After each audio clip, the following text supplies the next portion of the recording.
Marriage is difficult, but it's worth it. I feel like you always hear people say that, right? But they almost never really get into what that really means. So if you found this video, consider yourself lucky because I never talk about my personal issues on the internet, and I'm about to. So a few weeks ago, my wife and I were pretty annoyed at each other. I'm not going to say mad because no one was really mad. Annoyed is the right word. Not sure what was going on, if we were operating on different frequencies, if communication wasn't as strong. Whatever the case was, it was a little bit tense. By the way, if no one told you, that's not uncommon in marriage. In fact, it's almost impossible for that not to happen. Put it this way, two different peoples living under one roof. Different personalities, different takes and views on life. Eventually, you're going to be either overly annoying or easily annoyed. And that is what was going on in my house. But even though that is something that is normal, it is not something I want to encourage. So I went out, got her some Starbucks, her favorite drink, which is, by the way, unnecessarily expensive. But I digress. That's not the point. I got her drink and I brought it to her. I didn't record it because I didn't want to record the reaction. I'm not doing this for likes. I'm not doing this so people can see that I'm a good husband. That's not the case at all. I just wanted my wife to understand that regardless of what we're going through, regardless of our feelings towards each other at the time, I understand that she is my favorite person and I care about her feelings more than I care about my pride. You see, I like to have peace in my household and I like the people in my house to know that they're loved. But there's also another reason why I did that. As years have gone by, I have become painfully aware of the fact that tomorrow is not promised. And because of that, I don't have any time to entertain pettiness. In an older video that I made, a woman commented and she said that the final interaction she had with her husband was a fight. He went off on his motorcycle, got into an accident, and never made it back. It is entirely arrogant to think that we can hold off forgiving someone or working through an issue because eventually we'll get through it. You don't know that. Many times I catch myself staring at my wife and I realize that she's not going to be around forever and neither am I. So what are we doing?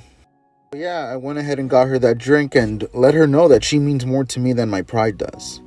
This is how you make it to celebrate a 25th and 50th anniversary. By going out of your way to show them that you actually love them, no matter what your feelings at the moment might be. The reason many marriages don't make it too far is because their pride is more important to them than their spouse. And you've heard me say time and time again, the only thing pride is good for is for destroying your marriage. So unless that's what you're trying to do, get rid of it. So here's what I want you to do. I don't care if you're fighting with your spouse or not. If you're near them, go over to them. Give them the biggest hug you can and stay there for a little bit. Because tomorrow, you might wish you had done that. And tomorrow is not promised. People don't know what it means to be a wife. Everybody want a husband till it's time to be a wife. Woke up 5 a.m., got ready for an 8-hour job. You done worked all day. You come home, you have to cook, you have to clean, you have to wipe noses, you have to take care of children. Then you have to clean up, then you have to turn around after you done everything that you gotta do. You ain't done nothing for yourself. You finally take your bath, take a shower, whatever you do, you relax, you lay in that bed, and you get down and you breathe this one long Daddy is ready. Now you gotta get up and be a freak. All you want is sleep. You want to go to bed, close your eyes, and get some rest. Because you gotta get up and do it all over again. But now you gotta turn flips and drop it like it's hot. Everybody want a husband. It's time to be a wife. The hardest part of marriage is to understand that the very things that make you different are the reason God put you together. Because he didn't want you with somebody like you. He wanted you with someone different. And then I think about it with our kids. Like the way she parents sometimes drives me nuts. I'm like, you can just sit there on the couch with those kids and just hold them. And I'm going like, let's do something. Let's get them in a sport. Let's achieve. And you know what our kids need? They need both. And that spouse, if you'll learn to not compete with them, but to actually compliment them and to celebrate our differences, it is one of those disciplines that I've had to learn in marriage. Of less like, no, it drives me crazy, but it's why God put us together, because we're better together. She should not be working as hard as your mother. She should not be feeling the brunt of everything. So we can't look at our wives and say, what's wrong with you? My mother was able to do it all. Your mother was barely doing it all. And now she's tired. Now she's having health problems. Now, you see it in her body. You see it in her strength. All those years of carrying it all. Why would you want to break down your wife if you love her? Yeah. Why would you want her to carry all that? Because she's not going to be healthy later on. She's going to be bitter. She's going to be resentful. It's going to break down her body, and she's not going to be the best when it's time for y'all to be, you know, when the kids are grown and it's time to be alone. She's not going to want to be with you because she's going to remember, you left me out there. You left me out there to work by myself. You left me out there to be tired. You left me out there to be broken down, and you didn't care. So husband is thinking, kids are out of the house. Hey, it's time for us to be friends. She's like, you are not my friend. Before we got married, everyone always says the same thing. Marriage is work. Nobody says what that work entails. No one will say what it means when they're saying it's hard. You love it, but it's hard. It's work. And I would always think, like, what is the work? Like, just give me an example. What is it? And I think for me last night, I realized personally the work is maturing. Because what I thought about last night, I told him this. I was like, you know, when you praise me and you affirm me, like, you're so passionate and your words are so impactful.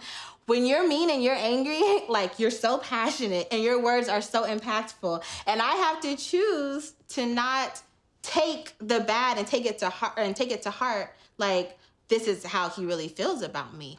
Brian's heart is for me. He's my friend, and what he says out of his emotion, that's not necessarily how he feels. Likewise, I do the same thing. But last night I was like, oh, this is the work. Like, you have to be really mature. Because I could go tit for tat. We can go toe for toe. You want to say this? I say something too. How low do you want to go?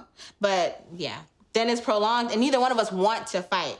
We don't want to fight. And even when we're fighting, I know recently we've been like, oh, I don't want to fight with you. But at the same time, I want to win this fight. And I have more ammunition. And we've said that. And we've tried to come back from it. And then we're back in it again. It'll be hours back and forth. So for me, that's what I've learned. Is like the work that people talk about with marriage is like maturing, like choosing to be mature for yourself, or else you're going to get your feelings hurt, you know, like I did last night. Okay, so I've been married for 5 years, and here's 5 pieces of advice that I wish I gave my younger self preparing to be married today. Number 1, keep folks out your business. Oh, this needs to be number 1. Y'all need to get this to your head. Keep people out y'all business. I know in our younger ages, when we had boyfriends and girlfriends, we were just like, oh my God, I need to call you, I need to tell you about what my man did or what my girl did. The moment you tell them, they no longer will like that person. I don't care if they pretend to like them secretly, they don't like your partner anymore. So the moment you tell them something negative, it will stick with them for the rest of their life. You'll be over it. You're on to the next, you guys are back in La La Land and Happy Land, and now you got this person that also has this information that you wish you never shared in the first place. Keep your mouth shut, focus on your marriage, keep everything between you and your marriage. I mean, there's nothing wrong with having a friend to share certain things with, but I would keep it very minimal. Number 2, stop trying to make the person you are with be like you. You guys are 2 separate people. You are not the same. You guys did not grow up the same. You guys probably had different morals, different parenting, different lifestyles. Stop trying to make the person that you met somebody else than who they were. There's nothing wrong with getting better and being the best version of yourself, but when it comes to changing an entire person's trait, unfortunately, that's who you married, that's who you got to stick with. Because the moment you try to change them, if your partner does change, they will end up resenting you for it, and that'll probably end to divorce. Number 3, no one is perfect. I have to be very careful what I say here because no one is perfect. If your partner and you truly love each other, you guys have great communication skills, you truly love each other to the core, and your partner makes a mistake and you know they are truly sorry for that mistake, it is okay to forgive. Let go. This is not when we were younger and we had boyfriend and girlfriends, and as soon as they fucked up one time, we were like, all right, we're done, out the door. When you are married, you have to work through the stuff that you don't like just as much as the stuff you do like. And I mean, it will humble you. It will humble you. There are things that you probably did not accept that now you kind of have to work around. And I'm not saying to continue to accept those. I'm telling you that no one is perfect, and it's okay for people to make mistakes as long as they are doing the work to better themselves. Okay, my next one is Make sure you have a life outside of your partner. This is something I truly have to work on, because I feel like once you are married and you start to live with them and you move away from your friends, you move away from your family, sometimes you look to your partner to be all of those things. Like, my husband is just that person where everyone wants to be around him. He has the energy where as soon as he comes, the party starts. And like I told him one day, I was like, I'm sorry that you have to carry that weight of being that person for everyone. And it's hard. Like, I'm the person where I used to be the fun one. I used to do those things. So now I put myself in a position where I'm like, all right, what did I learn then that I can do better now? And that is do things that I like to do outside of my partner. Things that are my hobbies: social media, art, vision, fashion, going out to eat, hanging out with girlfriends, going on a trip. Keep those things in alignment, because the moment you stop doing those things, you're just gonna feel like empty, and that's not what you want to do in a marriage. Okay, so my next one is basically not going to sleep angry, but I want to kind of add to that. So it's okay to go to bed and y'all upset with each other, whatever, like, y'all get over it. The next day, end it. Y'all can still deal with it whenever you need to deal with it, but once you've dealt with that, don't bring it up anymore. Let it go. Like, if you guys have a disagreement, fix a disagreement and move on. Or if someone says something that you don't like, make sure they apologize. One thing about me and my man, if we get upset with each other, we walk away from each other, and I'll send a text. Because I'm not big on verbally communicating sometimes, because my emotions get the best of me. Honey, I will go for the jugular every time. And so will he, he will let me know. So what we do is we like to take a break from each other, step away, go into another room, okay? And I will communicate how I feel in text, and he will have time to process it, understand it, and we move on. And we don't dwell on it the next day.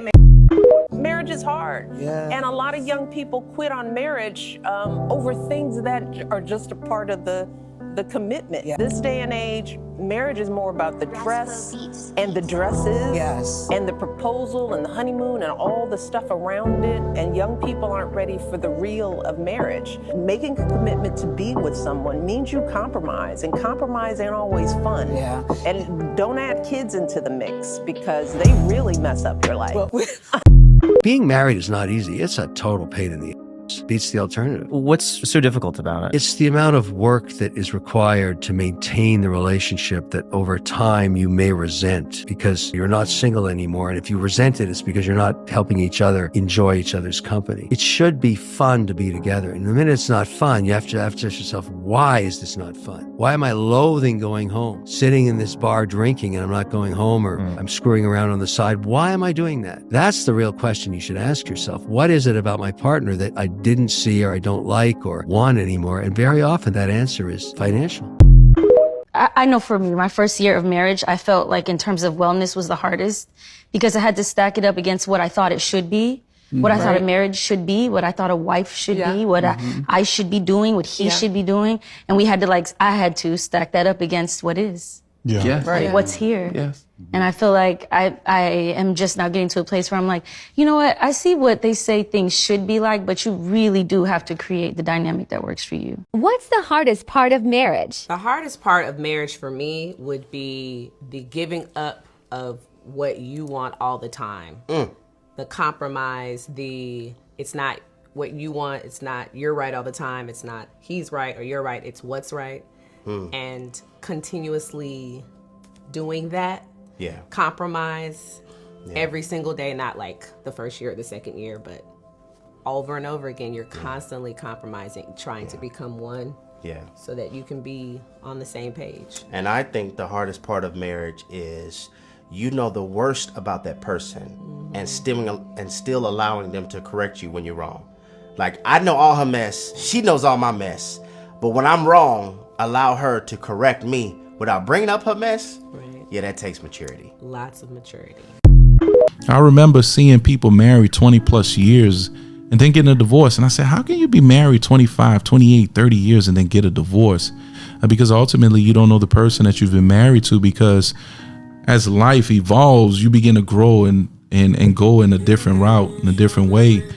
And you know, at the end of the day, 20, 30 years down the line, you look at each other and say, you know what? I don't really know you. I don't necessarily know if I like you. You know, maybe we shouldn't be together anymore.